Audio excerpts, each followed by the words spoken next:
right, a Rosie math teacher here for lesson 10.2 for my accelerated grade 7 math class. This is happening on textbook page 167 as well as in your McGraw-Hill app.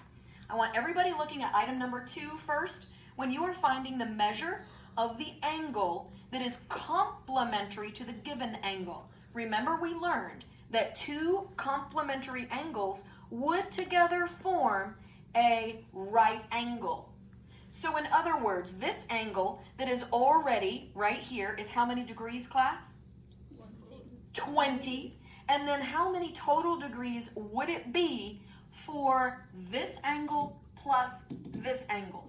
90 degrees. So I am going to write, pointing to the right angle symbol, that would be a total of 90 degrees. So when you're doing your homework, write yourself equals 90. Then ask yourself, 20 plus an unknown amount equals 90. So I would write the equation 20 plus x equals 90. I would then say, hey, this looks like a two-step equation. In this case, really only one.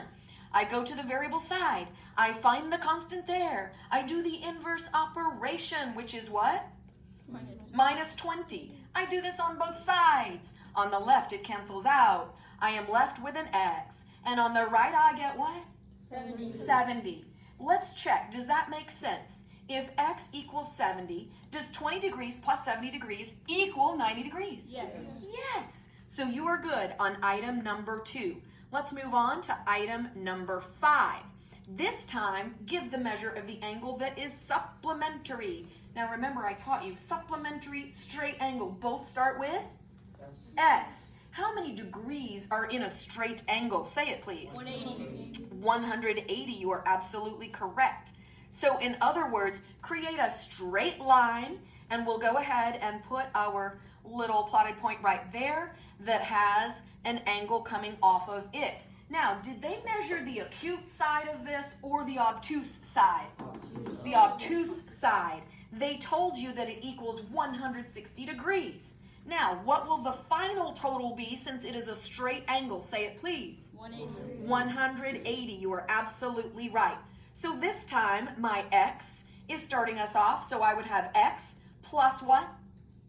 160 equals 180. I go to the variable side. I find my constant there. I do the inverse operation, and I do this on both sides. So very soon, I realize that x would equal 20. how much? 20. 20. Do you follow how we got both of those amounts? Yes. So if you were dealing with a complementary angle that is missing, you want that and the other angles to equal 90.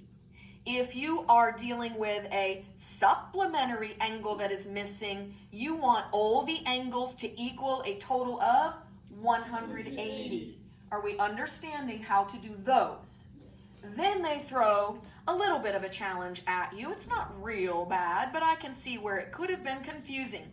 They took this angle for item number 8 and they tilted it just to be tricky. Okay, but here's the thing.